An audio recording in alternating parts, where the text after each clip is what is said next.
the Iiconics, Cassie Lee and Jessica McKay, the former Peyton Royce and Billy Kay. We're on the Busted Open podcast this week, talking with Dave LaGreca and Bully Ray. And Bully wasted no time getting into the meat of the matter. What the fuck happened back at WWE? Check out this clip. In your opinion, what the frick happened? Do you even know what happened? I wish I knew, to be honest. When I say that I was in, it was a total shock. I had no idea. When I got the phone call, I thought it was in regards to something else. I was like, oh, they need me to do something. I'm needed for something else. And when I heard those words, we're going to release you, my heart dropped. And I was so shocked, and I was just heartbroken, and I don't have any answers, and I don't think I'm ever going to get answers. So at the moment, I'm just trying to just have peace with that. Cassie, did you feel the same way?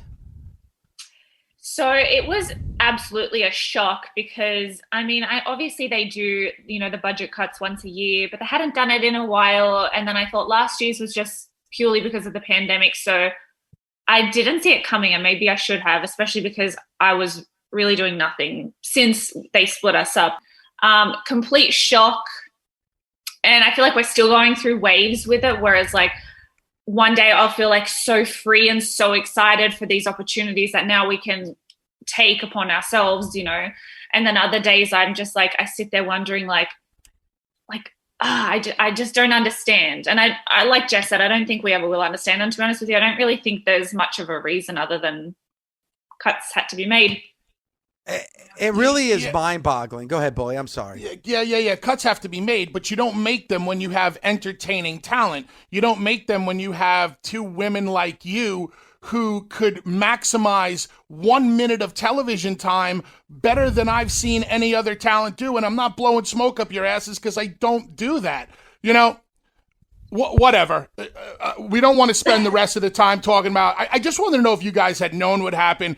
I can tell by looking at you and listening to you that the raw emotion is still there. But trust me, you're going to do phenomenal because you're too talented. Yeah. Tell me about what you have going on. Tell us about what you have going on with Offer Chops and where you would both like to see yourselves wind up. And do you want to stay together? Yes, we definitely want to stay together. We want to move forward together because that we just, like we said in the first episode of Offer Chops, that we're just most comfortable together and we can play off each other so easily. We don't even have to talk about what we're going to do. We just go out there and it just kind of comes naturally to us because we have so much history together. We're a package deal. We're going to move forward together. Nice. And that's what it is. Yeah. Insane. I said this when the releases happened. To let the Iiconics go is a fucking sin. It's a sin against nature. No, they weren't the greatest in-ring talents at all, but they were huge fucking talents. Just breaking them up to begin with was the stupidest shit ever because you took away what made them great. Individually, they were so-so, and they admit that. They know that their strength is together as a package, and them saying that they're going to go forward as a package, that they are a team. I fucking love that. I like the idea of an inseparable, they're two. They're a group of two. Even in singles competition, they can just be two. But, tag teams as well. I hope to God these women end up in AEW because I don't watch a lot of Impact. I don't. It doesn't do nothing for me. NWA has been god-awful. I don't watch Ring of Honor much. I do check out things when things are, when something big happens or whatever. But for the most part, if I'm watching any other wrestling, it's AEW. And, Cassie's got a husband already there on the roster in Sean Spears. So it feels like it's already meant to be, that it's already right there. It's a fucking softball.